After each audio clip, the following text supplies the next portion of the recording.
I ain't got nobody, and nobody that loves me. I don't know that song.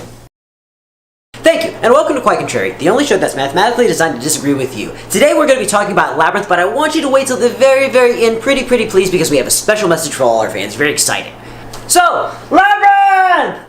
This is one of a series of, I lost count of how many, not because there have been so many, but because it happens so rarely that I just wasn't keeping a mental tally. But this is a fan-requested video! We do them! If you say things to us, yes, there may be a result. It is super true. If you give us an actual suggestion, a real suggestion, yes, not one that's just obviously stupid, don't give us stupid suggestions, is what I'm saying. Yes, this is mostly on you. Yeah. So comment. Tell us to do stuff. We'll do it. So today we're talking about Labyrinth. Yep. Labyrinth was a hit from the 80s. I haven't done a lot of research going in on this because I didn't feel that I need to, so I don't know specific dates and stuff like that, because Labyrinth was a big part of my childhood and my adulthood. I saw it in theaters again in December. That wasn't long ago. I love this movie. I do not. Yeah. There are a lot of interesting things that go into making something a classic, and this was just perfect in its time period. Johnny has one hang-up, despite all the amazing things that happened in this movie, and everybody agrees with me, and Puppets. Nobody agrees with Johnny. So here's what sucks about it. Puppets.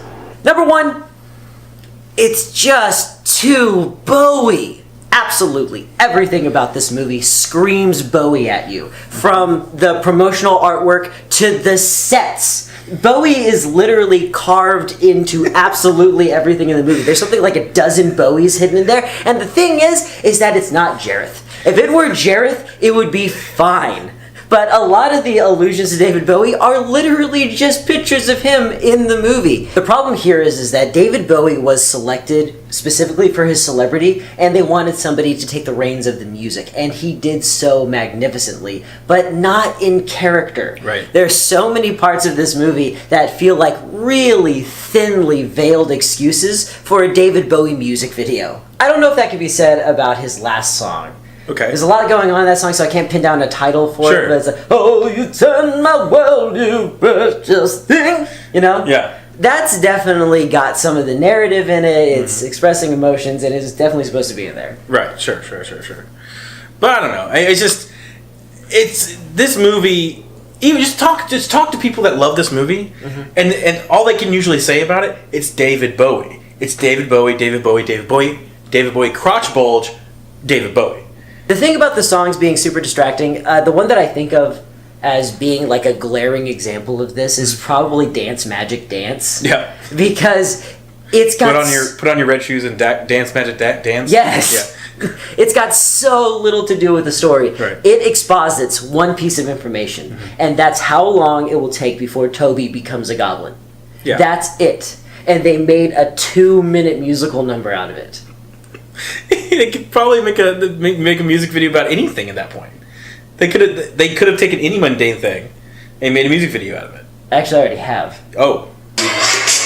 I saw my bagel getting dry as it could get.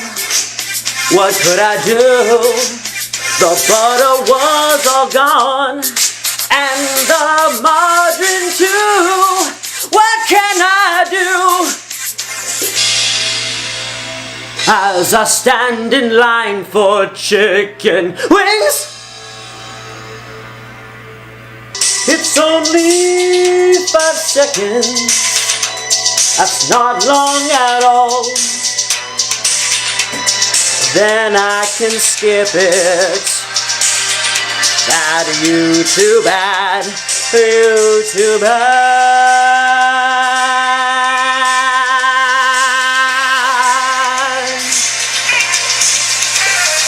Come on, baby, show me Markiplier. I wanna see that Markiplier. 5 Nights at Freddy's Markiplier. I wanna see that Markiplier. Number 2. It's a little too creepy. No, it's really too creepy. So here's the thing. So what I remember about being a kid, and from what I understand about fear and imagination, is I'm gonna give a lecture. Your imagination is scary. Don't imagine things. That's the way I was taught. Well, okay, so here's the thing. When you're a kid, oftentimes what scares us, even as adults, what scares us is the fear of the unknown. What's in that dark hallway where we can't see anything, right? The ambiguous is the most scary thing. Right, exactly, because you don't know. So what happens is your imagination seems to run away with it, and what could it be? You think about extremes, and the creepiest stuff can come to mind. Big monsters, scary with big scary claws, weird hands that are part of a door or a wall. What was that? It was moss. It's so weird. Yes, the stuff in this movie, the big giant Muppet monsters, the small Bluto? Yes. And the small Muppet monsters, the one with the fire ones, the fire demons. What the hell were those? Chili Down. That's one of the creepiest the scenes. Fire Gang. That's yeah, the Fire Gang. Yeah, because they did this effect where like everything is black, and you can kind of see the hands, whether the puppeteers. It's just a really primitive blue screen. Oh my god. Okay, so my point is that the stuff that can be in a child's worst imagination, worst nightmare, they've actually put on screen, and it kind of pushes that imagination, or it suggests so to someone's imagination what could happen. Like this is it's a fear. It's I can't talk right now because I'm scared just thinking about it. Oh my god! This is actually something that we differ on because I think that it's wonderful. Because there's so little in this movie that actually threatens the person, right? Like the personage of Sarah. Like it's all just this sort of looming pressure of a daunting but poorly defined threat. Yeah, you know. Sure, but I don't know. We've always disagreed on this particular part because puppets in general make my skin crawl. So it's animating and personifying things that have no life. Mm-hmm. They are dead things that they've constructed into lifelike beings, and given life the idea by proxy. I know, but even the ideas of puppets are a little creepy to me. But that's aside. That's my own personal phobia. But Johnny, yeah, do you think you might need to maybe process some of these emotions with some professional help? I'm open to it. So, Johnny, why don't you tell me a little bit about why you're scared of the Labyrinth movie? I'm sure it has something to do with the puppets. I've always been uneasy around puppets. I think that the solution to your problem is simple. We are going to try immersion therapy. Are you familiar with it? No, I can't say that I am. It goes like this. Number 3. Can you give me little googly eyes on my fingers? I don't want to.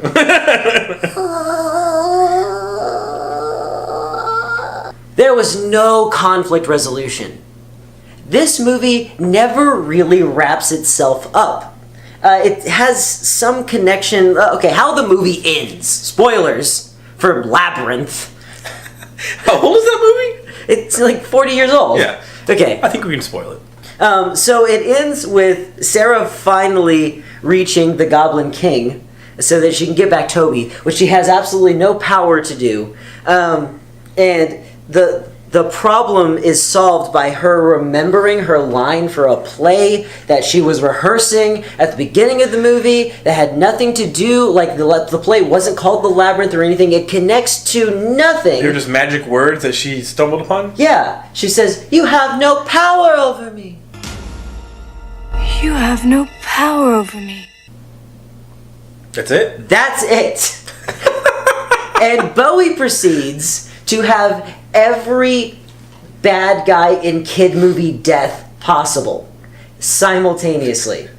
All at once. His fortress explodes, he dies, gives up, and falls down an abyss. Sure. All at once.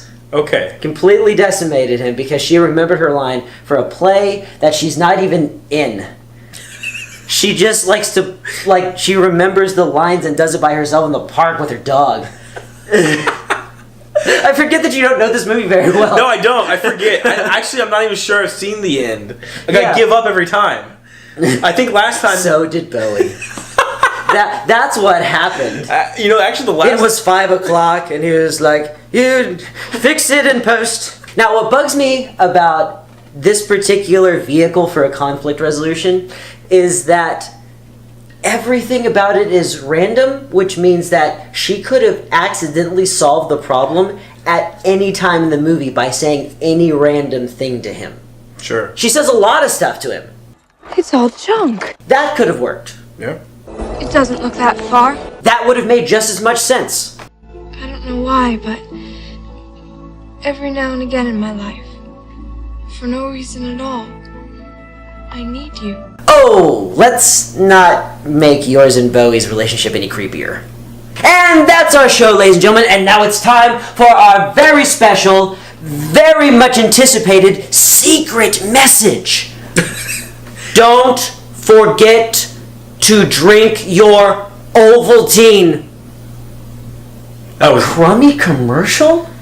That wasn't it. Son of a b****. That wasn't it. No, we really want to thank you guys for helping us get to 300 subscribers. It's been a goal of ours to hit 300 before Comic Palooza. Comic Palooza! Which is later this month. And we will be there, we will have a booth, and we will... Be there with bells on. Bells on for sure. We're anticipating to get another big boost in subscribers there, because onward and upward. Onward and upward, and also all our fans that came and hung out with us at Comic Palooza last year were incredibly helpful. We got over 100 subscriptions last year.